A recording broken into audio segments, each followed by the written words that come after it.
বাংলার জমিন থেকে হুঁশিয়ারি দিতে চাই, আগামী দিন মুসলিম পার্সোনাল ল বোর্ড সহ সারা পশ্চিমবঙ্গের মুসলমান রাস্তায় নামবে, সারা ভারতবর্ষের মুসলমান রাস্তায় নামবে।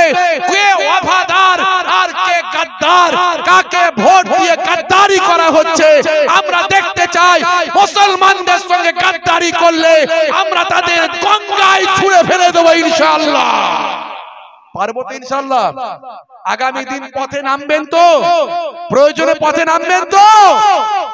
শুধু অপেক্ষা করুন, রেডি থাকুন, রেডি থাকুন নিজেদের ঈমানকে রক্ষা করার জন্য, মসজিদকে রক্ষা করার জন্য, কবরস্থানকে রক্ষা করার জন্য, ঈদগাহকে রক্ষা করার জন্য।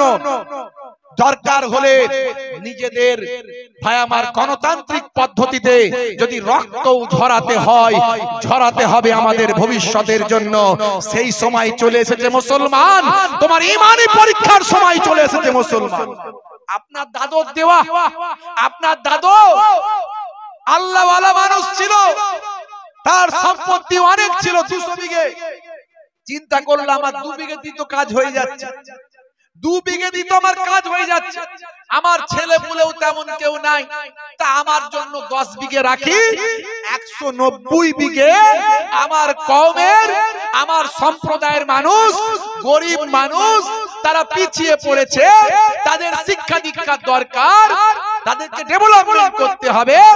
190 বিঘে সম্পত্তি মুসলমান কওমের উন্নতির জন্য, তাদের সন্তানদের পড়াশোনার জন্য, তাদের মানুষেরা মরে গেলে কবরস্থানের জন্য, তাদের নামাজের মসজিদের জন্য, তাদের মাদ্রাসার জন্য 190 বিঘে আমি আল্লাহর নামে উৎসর্গ করে দিলাম। এর নাম হলো ওয়াকাফের সম্পত্তি। সারা ভারতবর্ষে কত আছে জানেন?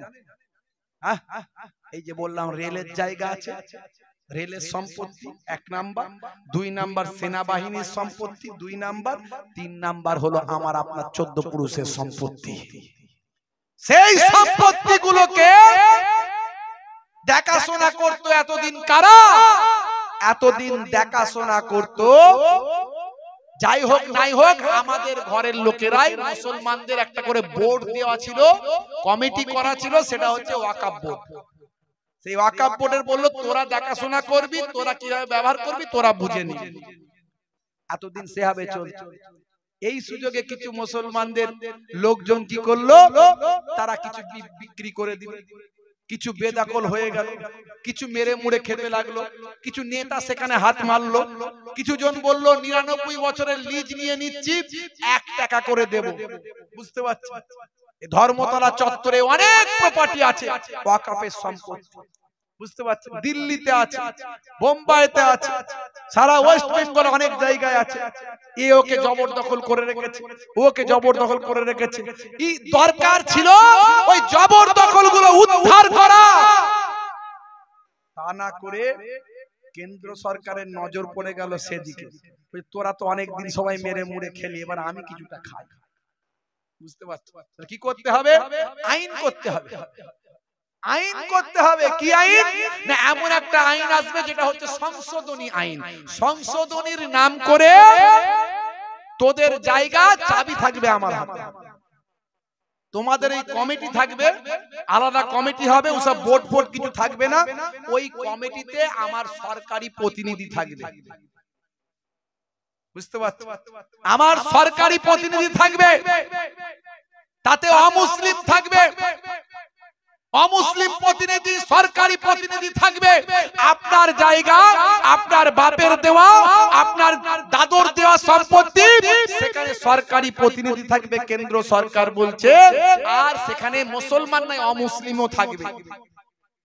তারা মেনটেন করবে, দেখাশোনা করবে। এখন এই যদি অবস্থা হয়, আমার ঘরের, আমার জায়গা, আমার সম্পত্তির চাবি যদি অন্যজনের হাতে দিয়ে দেয় আইন করে, সেখানে আমার আর অধিকার রইল? যেমন রইল, অধিকার রইল না। সেই বিল পাস করেছে, এতদিন ধরে এত আন্দোলন, এত কিছু হলো, কিন্তু ক্ষমতা যার, শক্তি তার। এবারে সেটা আরো ভাই আমার পার্লামেন্টে যাবে, সেখানে আইন হয়ে চলে আসবে। আমরা জানি কেন্দ্রের যে সরকার চলছে মোট 3টে চেয়ার, 3টে চেয়ারটার 3টে পা ঘটানো হয়েছে কিনা ভাই আমার? সরকারি ভাবে গোপন করা হচ্ছে, তথ্য গোপন করা হচ্ছে বলে মিডিয়ায় খবর করা হয়েছে। কেন গোপন করা হবে? রাত্রির বেলা যেখানে লক্ষ লক্ষ লক্ষ লক্ষ মানুষ যেখানে জামায়াত, কেন তাদেরকে মাইকিং করে বলা হবে তোমরা পুণ্যি করতে এসেছো, তাড়াতাড়ি যাও, সময় শেষ হয়ে যাচ্ছে, স্নান করার জন্য এগিয়ে যাও? কেন এই কথা বলা হবে? একসঙ্গে লক্ষ লক্ষ মানুষ যদি স্নান করতে এগিয়ে যায় তাহলে তো তারা পদপিষ্ট হবে। এটা কি ভাবা হয়নি? এটাকে জানা হয়নি? নাকি ইচ্ছাকৃত হবে এরকম একটা ঘটনা ঘটানোর পরিকল্পনা করা হয়েছে? তার তদন্ত হওয়া উচিত বলে মনে করে প্ল্যান প্রোগ্রাম করে এই পুলওয়ামা হত্যাকাণ্ড হয়েছিল। আপনারা জানেন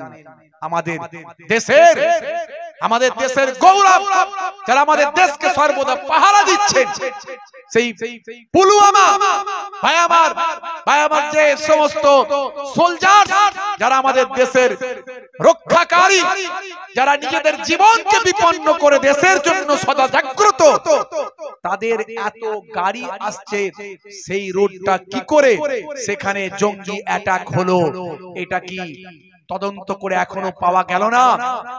আসলে সোর্সের ভিতরে ভূত, ঘটনাটা কি করে ঘটলো, কি করে সম্ভব হলো? আসলে সে চক্রান্তের কথা কেউ তুলে ধরেনি, এখনো পর্যন্ত সব অজানা।